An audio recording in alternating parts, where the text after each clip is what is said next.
এবার লিদির সঙ্গে দারুণ মজা করে সুইমিং করছে সকলের প্রিয় ছোট্ট ইভান। ইভানকে সাঁতার শেখানোর চেষ্টা করছে তার দিদি। আর সেই মজার মুহূর্তগুলো ক্যামেরায় বন্দী করছেন শুভশ্রী গাঙ্গুলী।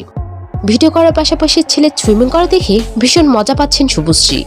কিন্তু গভীর পানিতে সুইমিং করতে মাঝে মধ্যে একটু ভয় পাচ্ছিল ইভান। তাই তো ভিডিওটি শেয়ার করে শুভশ্রী ক্যাপশনে লিখেছেন, সাঁতার শিখছি ইভান। এদিকে ইভানকে এত মজা করে সুইমিং করতে দেখে এই নিয়ে কমেন্ট করেছেন অনেকেই, যাদের মধ্যে থেকে একজন লিখেছেন, সত্যি দারুণ লাগলো ইভান তোমার সুইমিং করার মুহূর্তটুকু দেখে। আরেকজন লিখেছেন, চেষ্টা চালিয়ে যাও, তুমি ঠিক পারবে সাঁতার কাটতে। কেউ বা লিখেছেন, অনেক ভালো লাগে ইভান তোমাকে, তাই তোমার যে কোনো ভিডিও পেলে আমি তা ভীষণ মনোযোগ দিয়ে দেখি। তো বন্ধুরা, ইভানের সুইমিং করার মুহূর্তটি দেখে আপনার কেমন লেগেছে তা অবশ্যই কমেন্ট করে জানাবেন। এবং প্রতিদিন নতুন নতুন ভিডিও পেতে অবশ্যই চ্যানেলটিকে সাবস্ক্রাইব করবেন।